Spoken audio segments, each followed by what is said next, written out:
Welcome to Finding Answers. If you're asking questions, we have a series of videos, blog posts and articles for you to access to find answers to the questions that you're asking. Hi Lydia, welcome to our first video for Finding Answers.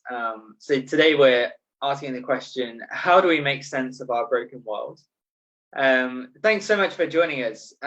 Lydia, do you want to tell us a little bit about yourself? And also I'd love to hear your thoughts on why do you think this question about suffering and our broken world has become such an important one for people personally? Sure. So I'm Lydia and I live in Portsmouth. I was at university here and I studied forensic psychology, which is a little bit weird, but I now work part-time for my church and I also volunteer in a female prison. So that's a bit about me. So why do I think people have this question?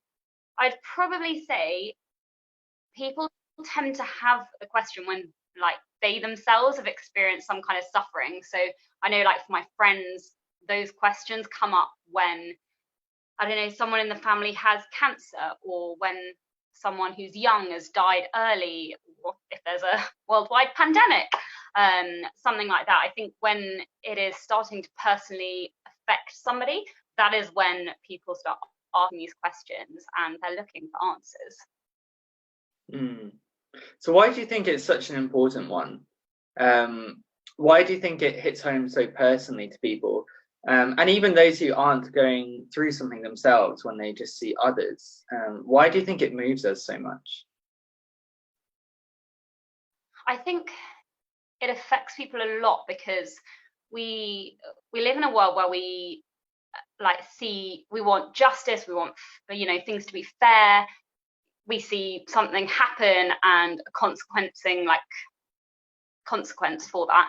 And I think when we see supposedly innocent people suffer, it doesn't sit right with us. It seems wrong, it seems unfair.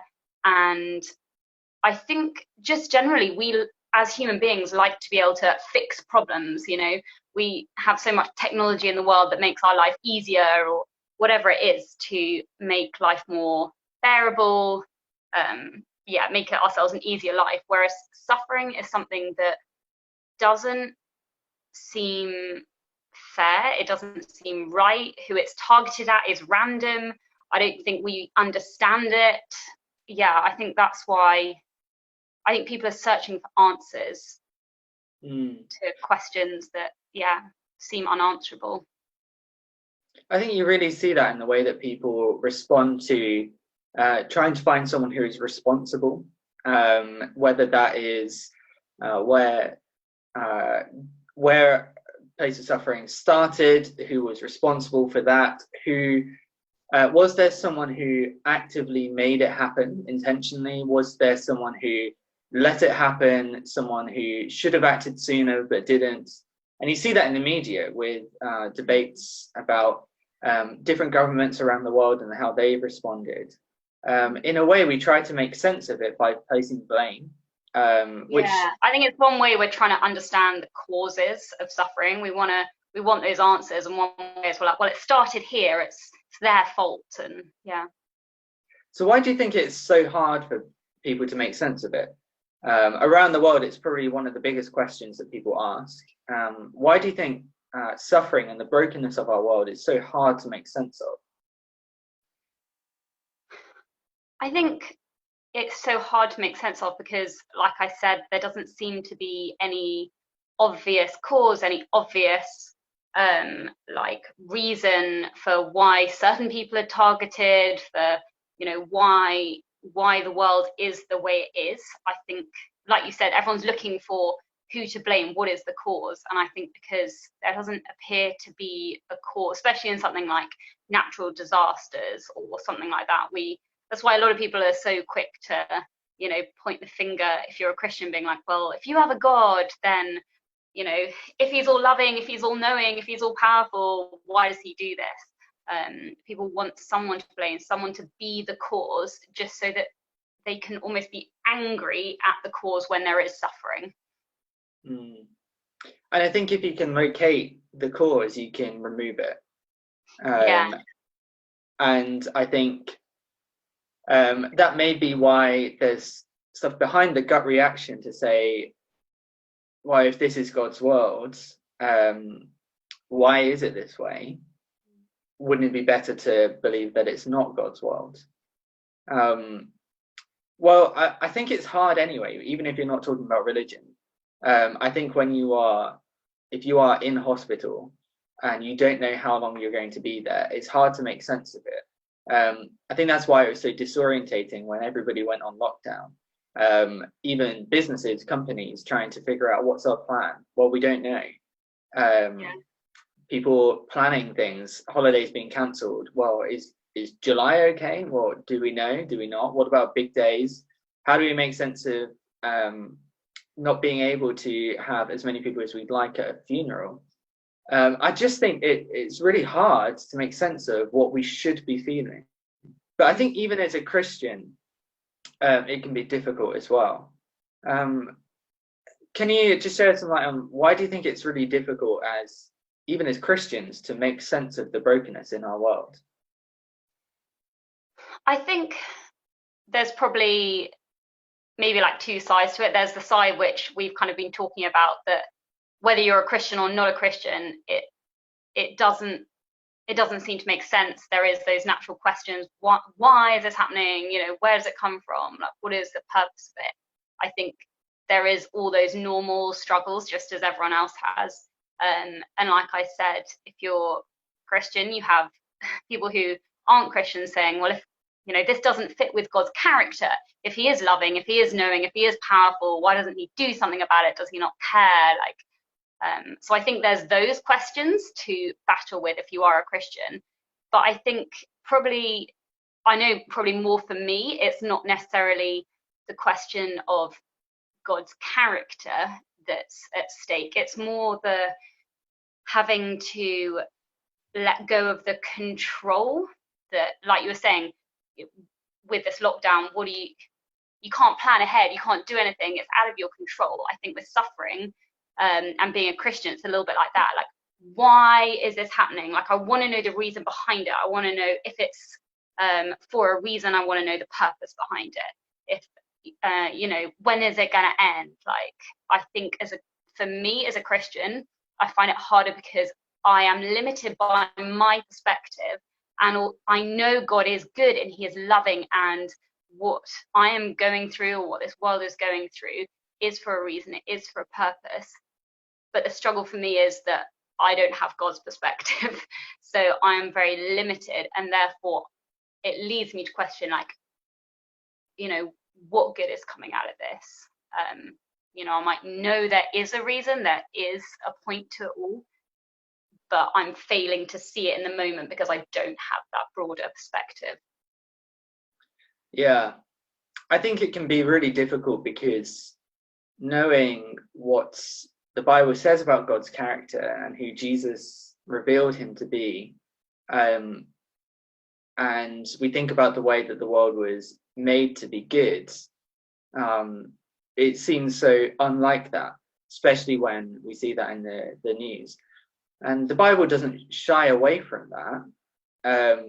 There are many stories of suffering, but it can still be hard, especially when we don't get the answers that we might want. It doesn't always seem to be answering the questions that we want to ask, but answering questions that we've never thought to.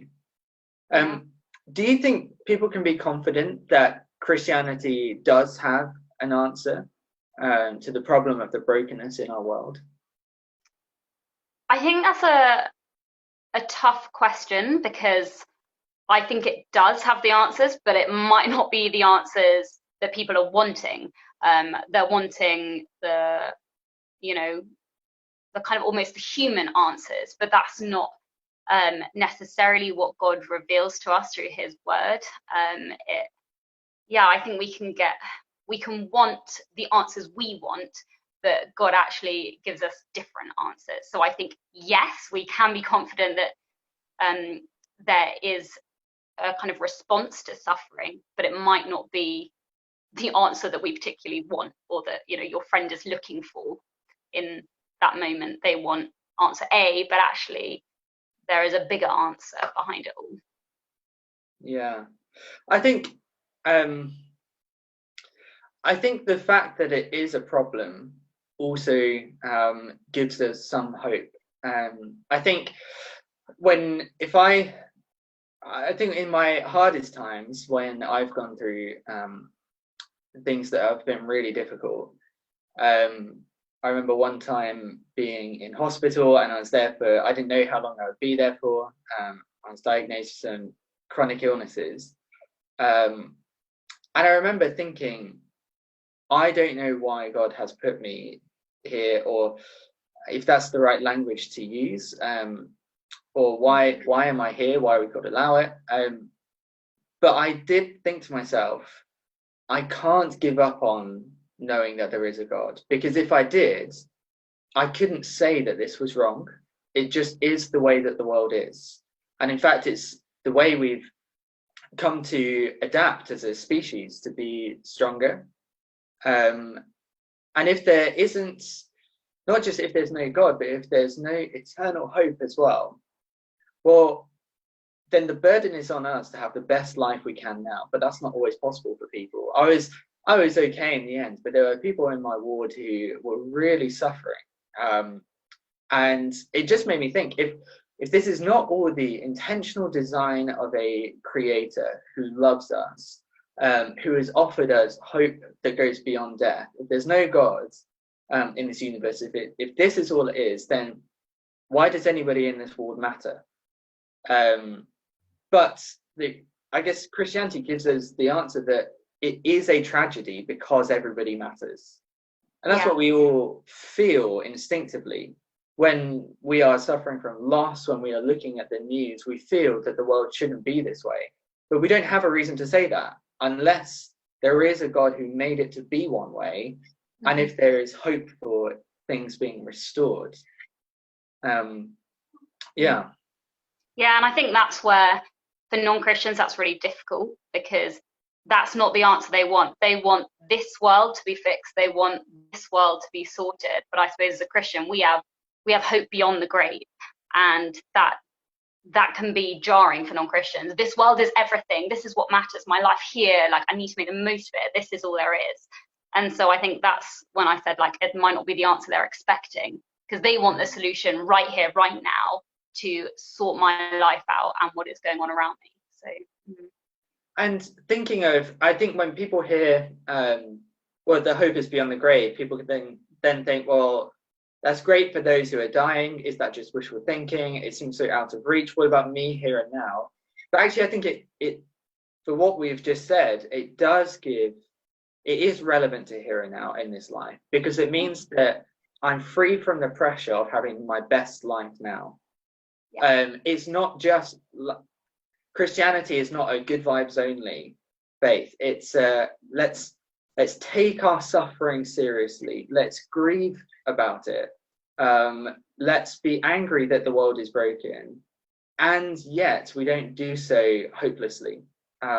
We know that there is a God who has stepped in to this world, healed people. Jesus healed people, showing that the world will one day be different than this. I know many people have lots of questions about miracles, and maybe we can talk about that another time. But I'd love to hear your thoughts on, how does Christianity challenge what we think is wrong with the world? There's a lot of things that people say is the problem. But how do you think Jesus diagnosed it? I think the way Jesus diagnoses it is different probably from what most people think is the issue. Jesus very plainly said that it is what comes out of the heart which makes us unclean. It is from within that sin comes. And I think we don't want the fault to be with ourselves. Like you were saying earlier, we look to things to place the blame on it. That's the cause, it's this. But I think actually, if we look at what Jesus says, a lot of the issues are from within, from our own hearts, that we actually all have a heart problem, and that leads to so much pain and suffering. And I don't think that's what the world thinks. You know, you hear, you know, they're a good person, they've never done anything wrong. People would hate to acknowledge that good people can be bad, that, you know, none of us are perfect, but that jars with people because they like to place the blame elsewhere. And yeah, so I think the problem is, I mean, it's more than that as well. We live in a broken world as well as having broken people. But I think that's probably one of the biggest differences between where Jesus says the problem comes and where maybe friends might want to place the blame. Yeah. And I think hearing talk about those kind of problems can sometimes put people off, but also it can make people think, oh, what do you mean? Do you mean that my own actions have caused me, like karma, to be suffering in this way? Or is it just because of the first humans or whatever? I actually think we do instinctively know this anyway. I can't remember the name of the scientist, but there was one environmental scientist who said that the best thing that we can do to care for our planet is to change the human heart, but no scientist has ever been able to solve that problem. And I think we all know it, don't we? Like if we were to get rid of all the causes of hurt and pain and suffering, that would mean wiping away viruses, that would mean wiping away natural disasters, but wouldn't that also mean wiping away people? And where do you stop? Do you stop at politicians who act carelessly in a crisis around the world? Do you stop at those who cause war? Or what about those who down the street cause suffering? What about those who are in homes at the moment, causing emotional harm to those with them? What about us for the way that we've hurt others? Where do we stop? And I think that's the problem that I think Jesus came to address, is that ultimately it's not just about what happens to us, but also our tendency to hurt others too. So how do you think Christianity, and I guess this is touching on what we said about Christianity sometimes can give us an answer to a question we're not quite asking, but it's a better answer. Where do you think Christianity gives us hope in this? I think there's a kind of immediate hope, but there's also like an eternal hope. So I think hope, I know for me in sufferings I've been through, like hope I have in that moment of that suffering, regardless of what the cause is, regardless of, you know, anything like that, I have a hope in Christ, knowing that this is going to work out for his glory. And, you know, that should be what my heart desires. I long for the glory of God, even though like my heart is so wayward and I don't always want that, but like that is actually the deepest longing in my heart, for his glory. So there's the immediate hope, knowing that what I am going through will lead to glorifying him, even if I can't see it at the moment. It may lead to me growing more Christ-like through it, so I will be refining my character.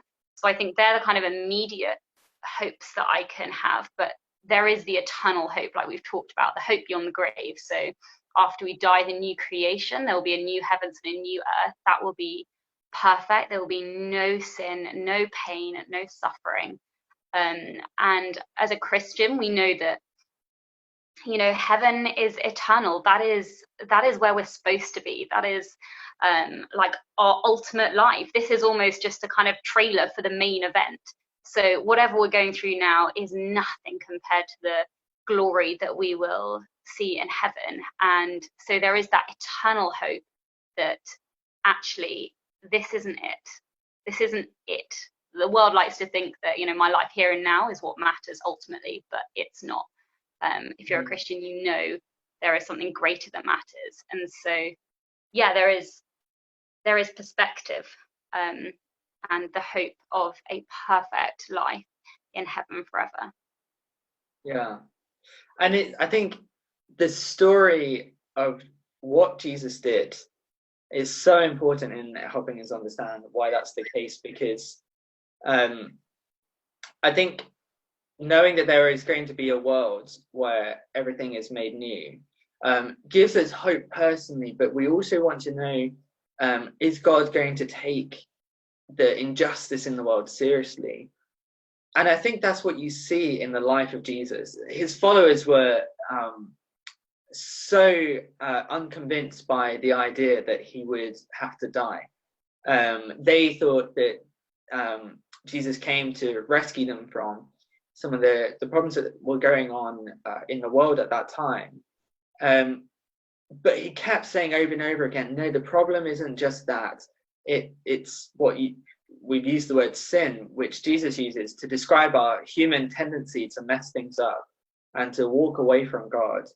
That ultimately it's our own hearts and our separation from God, and the fact that God is going to get rid of all causes of evil. He has to be just. And so that's what the cross is about. Jesus bears the penalty that God justly needs to give out if he's going to deal with suffering, if he's going to take injustice seriously. And because that is what has been separating us from God, the cross reunites us with God so that we can enter that again. And ultimately our brokenness comes from broken relationship with him, and then rising from the dead, showing that, you know, every statistic has always been life then death. And on the death count, it's 100% for all of us. The death toll is every human being that's ever lived. But there's one minus number, Jesus. And that's the promise that, like a needle going through a piece of fabric, with faith is like us being attached to him by a thread. And as he goes through death to the other side, we go with him. And actually, it's not just like, as we talk about heaven, floating around without our bodies and some kind of otherworldly life, but it's this world the way it's meant to be, that the world won't always be broken. And that's not as easy as God just pressing delete on all causes of suffering, but it's a much more wise and loving way of dealing with it, of ending the brokenness without ending us as broken people. Yeah, and I think that's another amazing hope Christians have in suffering, is that there will be justice. So for any kind of harm caused, any injustice that there is, that will be paid for at the end of time. It will either, you know, like we're talking about how you were saying that Jesus takes our sin upon himself. So it will either be paid, the person will choose to pay it themselves, or it will fall onto the cross. But either way, that penalty is paid and there is justice. So that is another amazing hope that Christians do have, that justice will come and, you know, the perfect judge will judge justly. There may be a whole load of questions people have after listening to this. We would love to hear those. If you would like to message us with a question that you might have, we may be able to address that or point you to talks that we've done in the past where it addresses those questions. But we're going to be doing more of these videos over the next few weeks. There's also a blog post that you can find. You can look for it on our social media. There'll be posts telling you where to find that, or go on our website when it's uploaded there. And I'll be going more in depth into this question for you to read. What's the beginning of a Christian answer to this question? How do we make sense of our broken world? Lydia, how can people find out more about our church if they want to investigate further? Yeah, well, you mentioned our website, so that's christcentral.church, and you can find out most of the information on there. But if you're on social media, we're on Facebook, we're on Instagram, and we also have a YouTube channel. So it's like YouTube, is it .com? Is it youtube.com? youtube.com/Christ Central Church. And there'll be videos on there, but there's also our weekly service that we have on Sunday morning at 10:30. And obviously at the moment, that is online. It is being live streamed. So if you go onto our YouTube channel on a Sunday morning at 10:30, you can join with us on our Sunday morning services. Great. And if people want to, if people locally to Portsmouth want some help during this time in the virus, or want to reach out to people, where would they go?